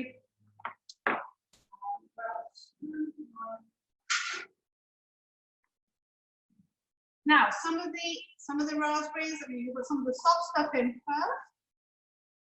A few of the raspberries on the top like that. And then,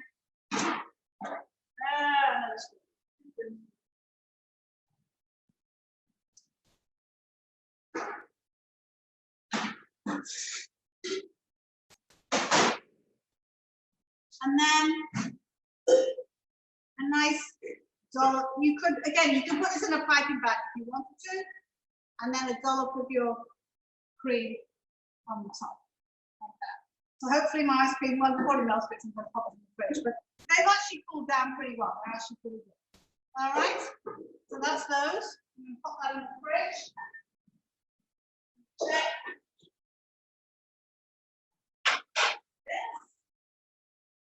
I think I'm just grab a little knife. I want to check that tomato knife.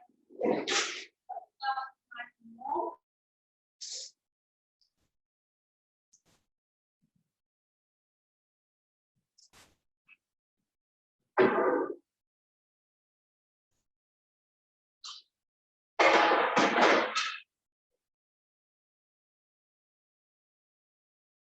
Yeah, I just literally went like this, touch it to my chin.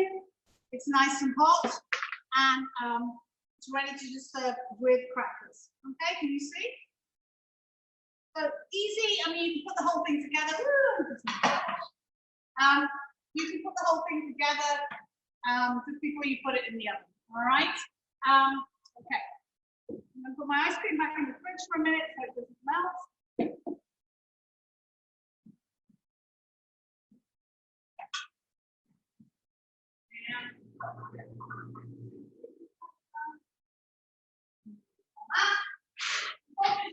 Almost done.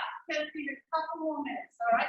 So with this, then I would serve this on the table with some crackers on a separate dish next to it, and then people just, spoon it themselves onto their plate and have it with crackers or pita chips or pita bread, whatever you want. Okay? Crackers here. Okay, we need to check our spaghetti. Woo. Not yet, not quite ready yet. Getting there. I'm actually going to put a drop more cream in with my sauce. I let it get a little warmer and evaporate a bit. A tiny bit more.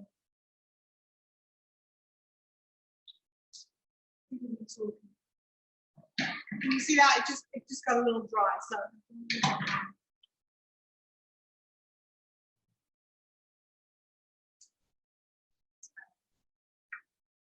The sauce, it should sort of be slightly liquidy like that, and it should be, you should have enough to be able to put on top of your.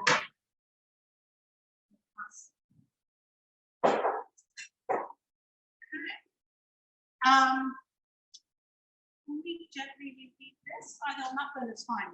It's really, really good. So I think I am going to, with my cherry sauce, I am going to strain it through a strainer because, I mean, it's got lovely lumps of cherry in, but I don't really want the cherry. So I'm going to use a strainer from over there when it heats up, and then I'm going to pop it in a little round. And then we can serve it with salt.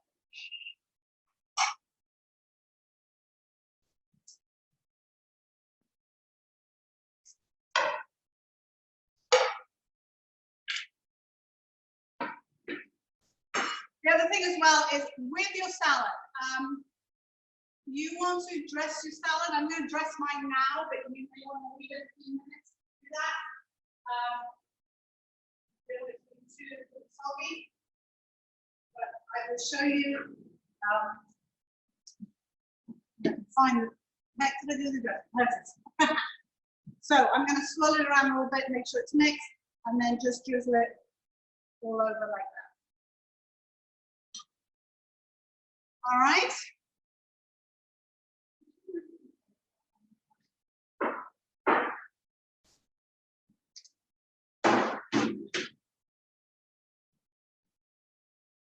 All right, so my sauces are, the cream is done, my sauces. You can have the sauce hot or cold, it's entirely up to you. All right, I'm going to put it through that strainer into a bowl, grab another bowl, and then I will put it into the little wrap. So, strainer like this, as I say, I have really large pieces of cherry in there. I'm going to push it through to press the back of the wooden spoon against the bottom of your strainer like this to get the flavor out but not the skins from each other. Okay? And then make sure you get the good stuff underneath, because it will stick to the bottom. So you go out like that. All right. And then I'm going to put this into my little serving bowl. Okay. So it's sitting right like that. Okay. Sorry.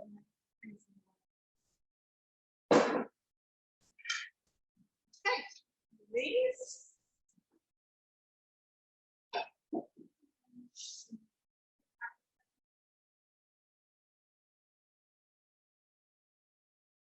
All right, and I think the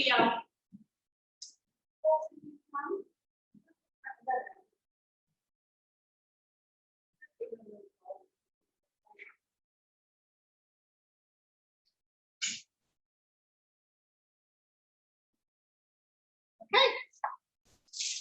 How about you guys? My sausage is done. Okay, like that, and I'm going to cut it. I'm going to get a nice sharp knife, a little hot. Okay, I'm going to go just check. Let me just check my pasta. Sure, it's not. Oh no, it's quite done yet.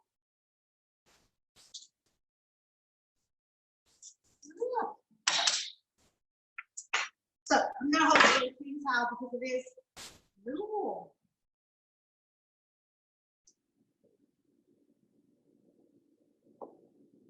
Making like little sausage rolls, chicken sausage rolls. All right. Put them. Woo. Don't fall out with it. No.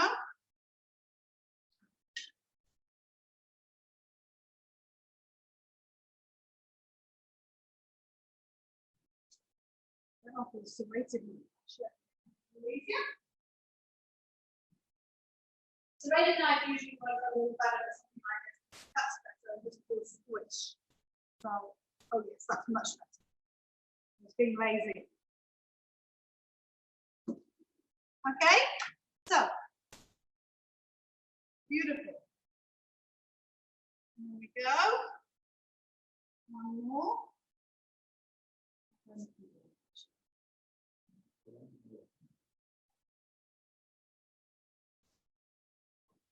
No, this one's good. All right, let's see how we're doing here. Oh gosh, let's put it together a little bit. It's not quite done yet. Getting there.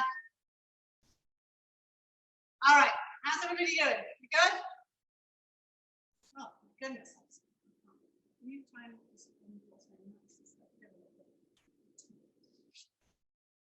Okay. So almost done. We've just got to wait for the pasta. Any questions, guys?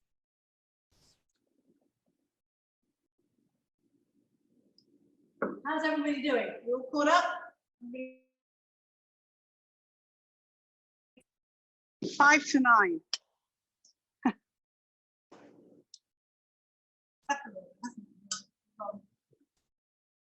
Getting there. So I'm going to do mine. I mean, I would normally go have a big pasta bowl, but we're just doing it for the two of us. I'm going to do it in a small bowl like this. Going to drain the pasta, put a little bit of butter on the pasta, fridge, and then I will add my sauce to it. Okay. Yeah, we're nearly there. As soon as that's done, we'll be good.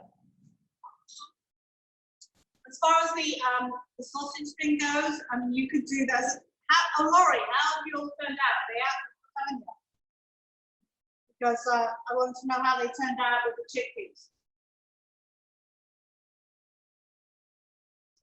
No. Well, it looks very appetizing. We haven't tried it yet, but it looks fantastic. In a couple of, oh good. We're gonna move the camera over in a second. As soon as this pasta's done, we're gonna move it over to the table so you can see everything that we've made, and I'll bring the dessert out. And then we're gonna let you go ahead and eat at your leisure. Huh? Yeah, I just want to let it warm up a tiny bit on there. Just keep an eye on that and see if it's a little hard from your reach. Just make sure it's cooked. And I've got a strainer here to strain it.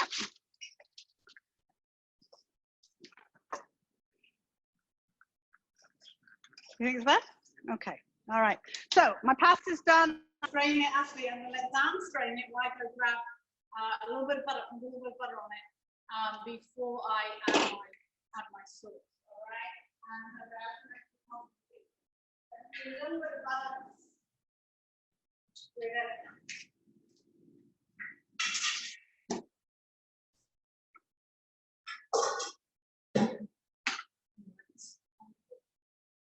Chuck it in there. Pop it in my bowl. Got some butter underneath. And a bit more pasta. A bit more. That's okay. And I'm going to add a little bit of pepper to my pasta. A lot of pepper to my pasta. We love pepper. And then is my sauce hot? I feel hot. Just drop of Parmesan cheese first. Again, love the old Parmesan cheese. So as soon as my sauce is hot, I'm going to put that on. I'm going to put it on the table. Then we'll move the camera over, and you can see all the food is finished. And then what I'd love you to do is when you finish your stuff, guys, or when you're eating, I'd love you to send me some pictures or whatever that I can use. That'd be fantastic. And we are recording this, and my brother is a videographer in England. So he's putting like fronts and backs on these for me so that I can have them for whatever, future use or future posterity or something like that. So that's what we're going to say. In these unique times. So next week we're doing another one on Friday. I'm actually going to be doing it from my son and daughter-in-law's house in Alabama, because I'm going down to see my new grandbaby, who's now almost, well, she's 7.5 weeks old. I haven't seen her yet. So we're going down for the week to see her. So I told my daughter-in-law, I said, I'm cooking at your house on Friday. So if you want to join us in Alabama, you're more than welcome. So, and then the following week, I just added, and you may have got the email buttons today, I've added a sushi class and also a Mediterranean appetizer class. We're going to do grape leaves, borek, cheese borek, which is like a phyllo dough. We're going to make Moroccan kebabs and Lebanese meat tartlets. And that's going to be an hour-and-a-half class, and it's $30 for the hour and a half. So, you know, we're trying to come up with things to do, and then my next thing is to try and think how to do summer camps with the kids, which is going to be interesting. But I think we're going to change that, because in all honesty, we've decided that under our circumstances, trying to open anytime in the foreseeable month, 2 months is going to be very difficult because of the social distancing, really, as I'm sure you will appreciate. You know, you can't stand 6 feet away from somebody when you're cooking. Even if we all wore masks, it's just not feasible. So we're going to kind of just go with the guidelines given to us by the powers that be, and just try and stay safe for everybody's sake. So So we're really delighted that you could join us. It's wonderful. And, you know, I've got some feedback, anything. I know I go a bit fast. I try to keep it slow, but I'm trying to keep it in the 2 hours as well, which I think we're just about done. But any feedback, ideas you have, things that you would like possibly to do. You know, there's also my other teachers, you know, Tony, my pastry teacher, she would, I'm sure, be wonderful doing virtual things too. So something you really want to learn, how to make cream puffs or whatever, meringues or macarons, I was thinking of. And we could, you know, we could do that too. But we really appreciate your support this time. And, you know, I hate to say it, we're all in this together, which everybody says all the time, but it's true. It is true that we are. So we're going to show you the food, and then we're going to love you and leave you, and let you finish your meal or finish your cooking, and we're going to enjoy what we've made here, or what I've made here. Okay. And sorry.